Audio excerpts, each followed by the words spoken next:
তো এই জানালাগুলো যদি আমরা ভালোভাবে ব্যবহার করতে পারি তাহলে আল্লাহ তাআলা আমাদের এই কলবটাকে পছন্দ করে ফেলবেন।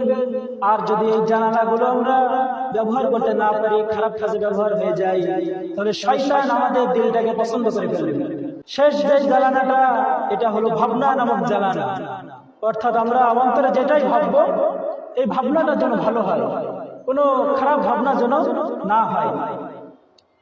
তো এই কারণে আমাদের ভিতরে, অন্তরের ভিতরে বেশি বেশি আল্লাহ পাককে নিয়ে ভাববো, আল্লাহ পাকের জাহান্নামকে নিয়ে ভাববো, যে আল্লাহ পাকের জাহান্নাম রয়েছে, মরার পরে সওয়াল জবাব রয়েছে, হাসর রয়েছে, পুনরুত্থান রয়েছে। এইগুলো জবান, এইগুলো ভাবনায় চিন্তা ভাবনা করা, এটাই হলো কলবের শেষ জানালা। তো এই জানালায় যদি আমরা আল্লাহ পাককে নিয়ে ভাবতে পারি, আল্লাহ পাকের জাহান্নামকে নিয়ে যদি ভাবতে পারি, তো আমরা আমাদের দিলের ভিতরে ভয় পয়দা হবে। যদি আমরা এই জানালার ভিতরে আল্লাহ পাকের ভয় পয়দা করতে পারি, ভাবতে পারি, তো আল্লাহ পাকের ভয় আমাদের দিলে পয়দা হবে। আর যদি এই জানালার ভিতরে, ভাবনার ভিতরে যদি আমরা দুনিয়া বসাই, তো আল্লাহ তাআলাকে আমরা ভুলে যাব। আল্লাহ তাআলার যে শাস্তি, এই শাস্তি আমরা ভুলে যাব। আমাদেরকে যে মৃত্যুবরণ করতে হবে, এটা আমরা ভুলে যাব। যদি আমাদের ভাবনার ভিতরে দুনিয়া বসে যায়, আমাদের ভাবনা যদি দুনিয়া বসে যায়, তো কালকে আমাদের ময়দানে যে আমাদের হিসাব হবে, এই হিসাব আমরা ভুলে যাব। আমাদের যে আমল নামা আমাদের হাতে দেওয়া হবে, এই আমল নামার কথা আমরা ভুলে যাব। যদি ভাবনা নামক জানালার আমরা দুনিয়া বসাই, তাহলে এই ভাবনায় আমরা দুনিয়া না বসিয়ে আমরা আখিরাতকে বসাবো। ভাবনা জানালায় আমরা দুনিয়াকে না বসিয়ে পরকালকে বসাবো। তাহলে আমাদের ভাবনাটা আল্লাহ তাআলাকে নিয়ে হবে, আমাদের ভাবনাটা পরকালের চিন্তা নিয়ে হবে, কবরের চিন্তা নিয়ে আমাদের ভাবনাটা কাটবে।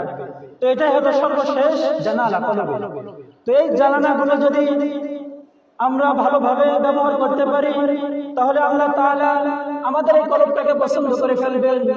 আর যদি এই জানালাগুলো আমরা ব্যবহার করতে না পারি, খারাপ কাজে ব্যবহার হয়ে যায়, তাহলে শয়তান আমাদের দিলটাকে পছন্দ করে ফেলবে। তখন শয়তানের দিকে আমাদেরকে নিয়ে যাইবে। শয়তানের কাজ হলো, শয়তান একজন মানুষ যখন জন্মগ্রহণ করে, শিশু বাচ্চা, তো শয়তানের কাজ হলো তাকে ভুল পথে নিয়ে যাওয়া। তো এই কারণে শয়তান যখন কোনো শিশু জন্মগ্রহণ করে, ওই শিশুকে শয়তান আঘাত করে। কারণ ওই একজন মুসলমান যখন দুনিয়াতে আসে, তাকে কিভাবে সে ধোঁকা দিবে? কারণ শয়তান চান না কোনো আদম বনি আদম দুনিয়াতে আসুক। শয়তান চান না কোনো আদম বনি আদম জান্নাতে যাক। কারণ বনি আদমের জন্য এই শয়তানকে চিরস্থায়ী জাহান্নাম করা হয়েছে। তো এই কারণে শয়তান চায় কোনো বনি আদম যেন দুনিয়াতে না আসে। তো এই কারণে শয়তান যখন বাচ্চাদেরকে ধোঁকা দেয়, এবং বাচ্চাদেরকে ধোঁকা দেওয়ার পরে তাদেরকে আঘাত করতে থাকে, এই কারণে কোনো সন্তান ছোট বয়সে বিকলাঙ্গ হয়ে যায় শয়তানের আঘাত। তো সন্তান যখন জন্মগ্রহণ করে, প্রথম সুন্নাত হলো তার ডান কানে আযান এবং বাম কানে ইকামত। কারণ শয়তান যখন আযান শুনতে পায়, তখন সে আযানের ধ্বনি যতদূর যায় ততদূর সে পালিয়ে যায়। তো এই কারণে সন্তান যখন জন্মগ্রহণ করে, সুন্নাত হলো তার ডান কানে আযান এবং বাম কানে ইকামত।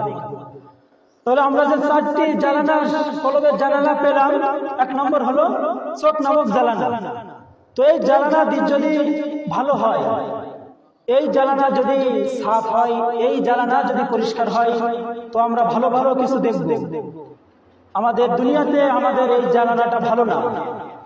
সমস্ত বিশ্বের মুসলমান, আমরা বিশ্বের মুসলমানের চোখ জানালাটা অপবিত্র হয়ে গিয়েছে। কেন অপবিত্র হয়েছে? তো এই চোখ দ্বারা ফিলিস্তিন যারা রয়েছে, তাদের আর্তনাদ আমরা চোখ দ্বারা দেখতে পাই, তাদের গা থেকে রক্ত আমরা চোখ দ্বারা দেখতে পাই। তারা যে ক্ষুধার্ত, এই ক্ষুধার্ত অবস্থায় তারা ছটফট করতেছে, সেটাও আমরা চোখ দ্বারা দেখি। কিন্তু চোখ দ্বারা দেখে আমরা কোনো প্রতিবাদ আমরা করি না। তো এই প্রতিবাদ না করার কারণ আমাদের চোখ অপবিত্র হয়ে গিয়েছে, আমাদের কান অপবিত্র হয়ে গিয়েছে। কারণ তাদের যে আর্তনাদ, তাদের যে দুঃখ কান্না, এই আওয়াজ আমরা কান দ্বারা শুনি না। আমাদের জবান অপবিত্র হয়ে গিয়েছে, আমরা যে তাদের পক্ষে জবাব খুলবো, তাদের পক্ষে যে আমরা রাজপথে নামবো, এটা আমরা করি না। তার কারণ বিশ্বের সমস্ত মুসলমান তাদের জবানের জোর নাই। জবান যদি তাদের পবিত্র থাকে তো তাদের পক্ষে গিয়ে ফিলিস্তিনদের পক্ষে তারা একটা মিছিল বাইর করে, যাতে করে তারা তাদের দেশটাকে বিজয় করতে পারে। তো আমাদের ভাবনাও ঠিক নাই, আমরা অন্তর দ্বারা অনেক কিছু ভাবি, কিন্তু তাদের জন্য যে কিছু করতে হবে এটা কোনো বিশ্বের মুসলমান রাষ্ট্র তারা ভাবে না। তো যদি এমনটি হয় তাহলে কাল কিয়ামতের ময়দানে আল্লাহ তাআলা এমন দিন পছন্দ করবেন না যেই দিনের জানালাগুলো অপবিত্র, যেই দিলের চোখ জ্বালানো অপবিত্র, যেই দিলের কান জ্বালানো অপবিত্র, যেই দিলের মুখ জ্বালানো অপবিত্র, যেই দিলের ভাবনা জ্বালানো অপবিত্র। যদি এমন অপবিত্র হয় আল্লাহ তাআলা ওই দিলটাকে পছন্দ করবেন না। এই দিলটা শয়তান পছন্দ করে ফেলবেন এবং আল্লাহ তাআলা তাকে শয়তানের সাথে তাকে জাহান্নামী করে দিবেন। তো এই কারণে আমাদের যে জ্বালানা রয়েছে, কলবের যে জ্বালানাগুলো, এই জ্বালানাগুলো আমরা সঠিকভাবে ব্যবহার করব এবং আল্লাহ তাআলা আমাদের যতটুকু সামর্থ্য দিয়েছে এই সামর্থ্য অনুযায়ী আমরা ফিলিস্তিনদের সাথে থাকবো। তাদের দুশমন যারা, শুধুমাত্র তাদের দুশমন নয়, সমস্ত মুসলমানের যারা দুশমন রয়েছে, তাদের যে পণ্যগুলো রয়েছে এইগুলো আমরা ভাবনা দ্বারা ঘৃণা করে ওইগুলো আমরা বয়কট করে দিই। তাহলে অন্তত এতটুকু যদি আমরা করতে পারি, একটা কলবের জ্বালানা, ভাবনা জ্বালানা যদি আমরা সাফ রাখতে পারি, পবিত্র করতে পারি, তো আল্লাহ তাআলা ওই পবিত্রতা দেখে, ওই একটা জ্বালানা পবিত্রতা দেখে আল্লাহ তাআলা তার দিলটাকে পছন্দ করে ফেলবে। আল্লাহ তাআলা এমন দিল পছন্দ করেন যেই দিলটা পবিত্র, যেই দিলটার ভিতরে কোনো খারাপই নাই, এমন দিল আল্লাহ তাআলা পছন্দ করেন।